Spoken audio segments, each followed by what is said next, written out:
கோட்னா என்ன? ஆடு. இந்த ஆட்டுக்கும் அந்த ஆட்டுக்கும் ஒரு கூட்டு இருக்குது அப்படிங்கிறது அந்த கடைசி படத்திலேயே தெரிஞ்சு போச்சு. இன்னைக்கு அந்த கடைசி கோட்டுங்கிற படம் ஆடு, அந்த ஆடு இந்த ஆடு ஒண்ணுதான் அப்படிங்கிறது நேத்தே முடிவாகி போச்சு. பாரதிய ஜனதாவின் கைத்தடியாக இன்று திராவிட இயக்கத்தை கை நீட்டி பேசுவதற்கு வந்திருக்கக்கூடிய அந்த நடிகர் தொடங்கி இருக்கக்கூடிய கட்சியை தூள் தூளாக்க போகின்ற இயக்கம் நமது திராவிட முன்னேற்ற கழகம். காரணம் என்னன்னா, அவர் பார்த்தீங்கன்னா ஏகப்பட்ட தலைவர்களுடைய படங்களை எல்லாம் போட்டு ஆஹா ஓஹா அப்படின்னு பேசிட்டு ஒரு வார்த்தை சொல்றாரு, 200 தொகுதியில் வெற்றி பெறுவோம் என்ற கூட்டணி இருமாப்போடு பேசிக் கொண்டிருக்கிறீர்களே அப்படின்றார். உங்களுடைய கட்சி, உங்களுடைய கணக்கு மைனஸ்ல போகின்றார். இன்னைக்கு அந்த தம்பிக்கு நான் சொல்றேன், இதே மாதிரி திமுக பார்த்து சொன்ன பல பேர் ஒண்ணும் இல்லாம போயிருக்காங்க.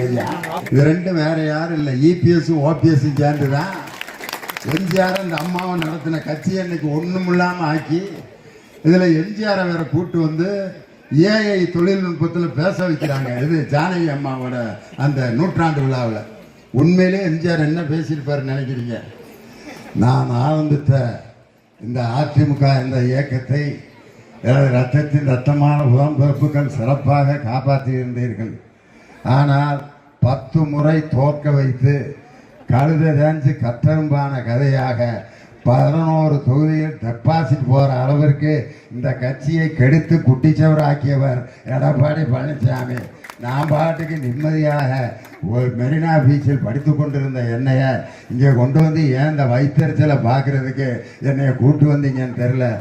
இனிமே எவனாவது என்னை அங்கேருந்து கூட்டி வர்றதுக்கு முயற்சி பண்ணீங்கன்னா தொலைச்சிருவேண்டா அப்படின்னு தான் சொல்லி பேசிட்டு போயிருப்பார். 10 முறை தோல்விகளை அனுபவித்து 11 தொகுதியில எம்பி தொகுதியில டெபாசிட் போன பிறகு இன்னைக்கு பொதுக்குழுவில் பேசுறாரு, அதிமுக 200 தொகுதியிலேயே வெற்றி பெறும்டா அப்படின்றார்.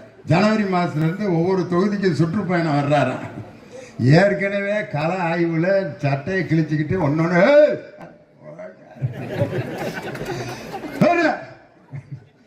தங்கமணி ஐயா வந்து அமைதியா இருக்க, என்ன நீ போயா.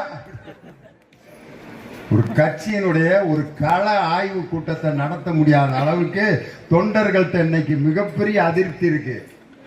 ஏதோ ஒரு பொதுக்குழுவில் பெருசா அப்படியே கூட்டி போய் மீன் அது இதெல்லாம் வாங்கி சாப்பிட்டாக்க உடனே மக்கள் நம்ம எல்லாரும் 2 கோடி பேர் நம்மள்ட்ட ஆதரவாக இருக்கிறார்கள் என்று பகல் கனவு கண்டு கொண்டிருப்பவர் எடப்பாடி பழனிசாமி தான்.